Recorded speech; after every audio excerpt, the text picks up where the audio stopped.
parole est à Monsieur William Martinet pour la France Insoumise. Merci Madame la Présidente. Ma question s'adresse à Monsieur Jean-Christophe Combe, ministre des Solidarités. Monsieur le ministre, le 22 juin 2022, une enfant de 11 mois est décédée des suites d'un empoisonnement dans une crèche du groupe People and Baby. Ce drame a eu l'effet d'un électrochoc. Il a libéré la parole des parents et des professionnels concernant la maltraitance des enfants au sein des crèches privées lucratives. Nous parlons d'humiliation, de privation, de violence verbale ou physique. Plusieurs plaintes ont été déposées pour dénoncer ces abus. Je salue le courage des parents qui engagent ces procédures longues, coûteuses, éprouvantes. Je sais qu'ils agissent au nom de l'intérêt général. Monsieur le ministre, je vous propose de vous inspirer du courage de ces parents. Il est temps de reconnaître que la marchandisation du secteur de la petite enfance, décidée il y a 20 ans, est une folie.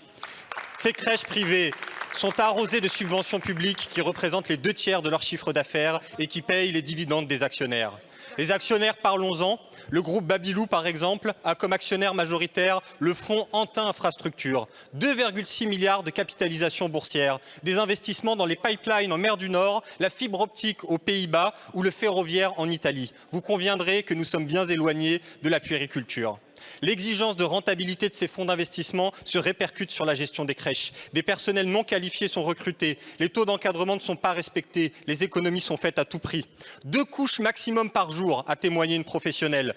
Usine Afrique au détriment des enfants, ce sont les mots d'une cadre d'une entreprise de crèche. Monsieur le ministre, votre propre administration, l'IGAS, tire la sonnette d'alarme en dénonçant, je cite, des dérives inacceptables car elles suivent une logique exclusivement financière. L'IGAS toujours fait le parallèle entre les crèches privées lucratives et le scandale des EHPAD Orpea et Corian. Monsieur le ministre, il est temps d'agir. Allez-vous mettre un terme à ce système qui maltraite nos enfants au nom de l'argent roi? Allez-vous enfin bâtir un véritable service public de la petite enfance? Je vous remercie. Je vous remercie. La parole est à Monsieur Jean-Christophe Combe, ministre des Solidarités, de l'Autonomie et des Personnes handicapées.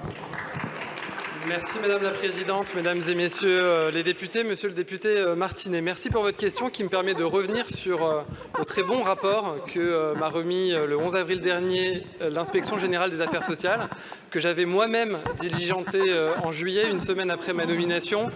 Il faisait suite au drame absolument épouvantable qui était intervenu dans une crèche à Lyon où une petite fille avait perdu la vie et aux nombreux dysfonctionnements qui nous sont remontés depuis. Le rapport, vous l'avez dit, il fait des constats extrêmement forts.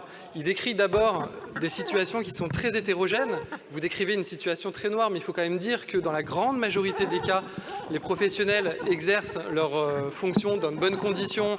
Et je voudrais saluer leur engagement et que la très grande majorité des crèches dans notre pays assurent la qualité de l'accueil et la sécurité des enfants. Il dit aussi qu'on a une intégration bien insuffisante des connaissances autour du jeune enfant dans les formations des professionnels, mais aussi dans les projets éducatifs des établissements. Et il revient également sur l'insuffisance de certaines règles de financement et des contrôles. Les 39 propositions que fait le rapport sont actuellement en cours d'expertise et je m'engage à y donner suite dans les semaines qui viennent. 2 priorités me guident dans cette action. La première, bien sûr, c'est d'assurer la sécurité et la qualité d'accueil dans les crèches, dans tous les établissements, qu'ils soient publics, associatifs ou privés. D'ailleurs, dans la continuité de la charte d'accueil qui avait été instituée à l'occasion de la législature précédente. Mais je tiens à le dire, les dysfonctionnements, ils sont partout et pas seulement dans les groupes que vous citez. Mais oui, il y a certains modèles, les modèles de micro-crèches pages ou les grands groupes qui doivent attirer notre attention et qui relèvent des fragilités particulières. Et donc, nous y travaillerons dans le cadre de la mise en place du service public de la petite enfance. Merci beaucoup.